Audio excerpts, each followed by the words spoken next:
160년이 넘는 역사를 자랑하는 독일의 바덴바덴 국립 오케스트라. 음악계 거장으로 불리는 생산, 바그너, 오펜바흐 등이 거쳐간 만큼 이들의 명성은 다른 오케스트라와 비교해도 손색이 없는데요. 그런 오케스트라가 2007년 단 한 명의 한국인을 추모하기 위해 음악회를 열었습니다.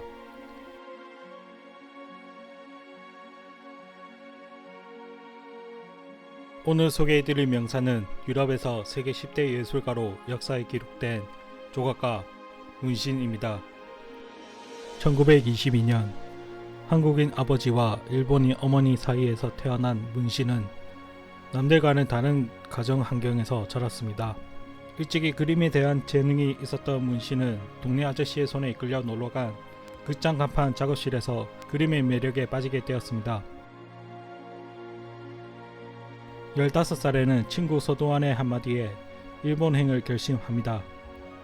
친구 서두환의 도움으로 일본으로 가족 몰래 혼자 밀항을 한 문신은 일본에 도착하고 처음 1년 동안은 학비를 벌기 위해 구두 닦기와 산부인과 조수, 전단지 아르바이트 등 잡일을 했다고 합니다.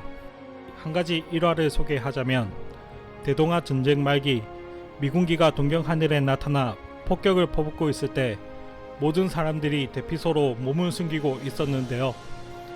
문신은 홀로 작업실에서 자신의 자화상을 그리고 있었습니다. 그의 그림을 본 후쿠자와 이치로는 문신의 예술성에 감탄한 나머지 자신의 능력으로 문신이 대동아 전쟁에 강제징용되는 것을 막았다고 합니다. 1945년 해방과 함께 한국으로 돌아온 문신은 본격적으로 작가로서 작품 활동을 했습니다.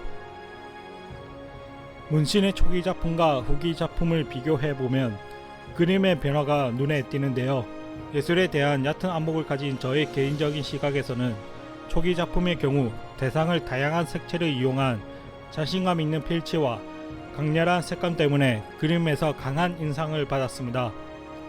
마치 감상자로부터 감탄을 듣기 위해 자신의 역량을 과감없이 과시하는 것만 같았는데요.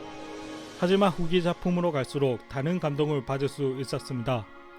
하지만 지금 보시는 작품은 무엇을 그린 것인지 저는 제목을 보기 전까지 쉽게 알 수가 없었는데요.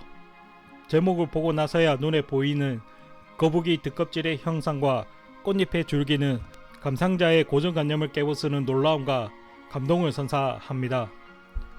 이러한 화가로서의 역량과 작품에 대한 고민이 깊어질수록 문신의 그림은 추상화로 진화되어 가는 것을 볼 수 있었습니다. 그러나 문신이 세계적인 거장으로 거듭나게 한 것은 그의 그림이 아니라 조각이었습니다. 1958년 프랑스행을 결심한 문신은 여권 발급 문제로 1961년이 되어서야 겨우 프랑스에 갈 수 있었습니다. 초기 프랑스 계획이 틀어진 만큼 심각한 금전 문제로 이어지게 됩니다. 이런 상황을 알게 된 김흥수 화백은 프랑스에서 일자리 하나를 주선해 주는데요. 그 일은 고성 복구 작업이었습니다. 이때 많은 석재와 목재를 다룬 경험이 문신을 조각가의 길을 걷게 하는 계기가 되었습니다. 1970년 문신은 프랑스 국제조각전에 초대 작가로 초청을 받아 작품을 만들게 됩니다.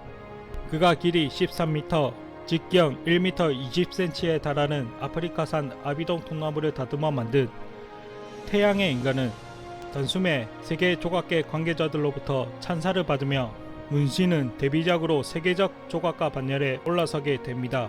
문신의 조각은 시메트리, 즉 대칭에 있습니다. 그의 작품을 보면 완전한 대칭이 아닌 조금은 미묘하거나 완전히 다른 모습을 보이는데요. 그의 말을 빌려 설명을 하자면 자연은 상당히 높은 수준의 대칭성을 가지고 있습니다. 자연 상태의 대칭은 선천적으로 정교한 대칭성을 가지지만 후천적 요인으로 인해 정교했던 대칭은 조금씩 어긋나게 됩니다. 이런 어긋난 대칭은 흉물스럽거나 볼품이 없어지는 것이 아닌 새로운 아름다운 가치를 만들어내는데요.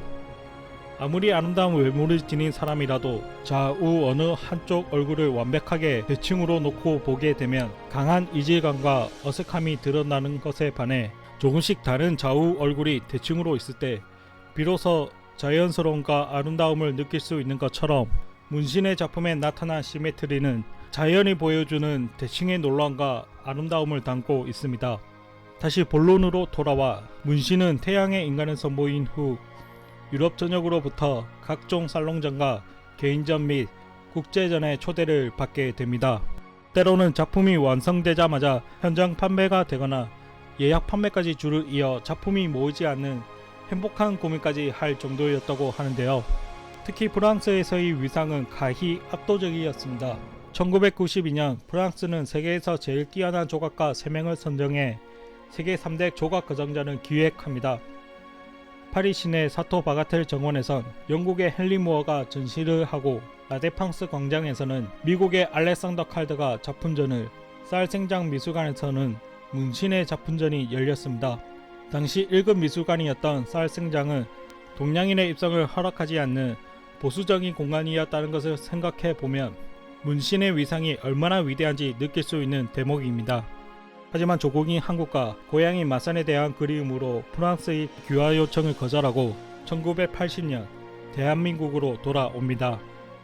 이후 고향 땅이었던 마산 추산동에 정착을 하여 왕성한 작품 활동을 이어갑니다. 그리고 필생의 과제였던 미술관 건립을 추진하는데요. 그는 작품을 팔아 돈이 생기면 인부와 자재를 구입해 직접 미술관을 만들어 갔습니다. 1980년대부터 주변 터를 다듬고 돌을 쌓아 만든 미술관은 1994년 5월 27일 정식으로 개관을 합니다. 하지만 기쁨도 잠시 미술관 주변 아파트 공사로 인한 진동과 그가 좋아했던 바다 풍경이 가려지자 마음의 병을 얻게 되는데요. 그로 인해 1년 뒤인 1995년 5월 24일 지병 악화로 인해 타계합니다.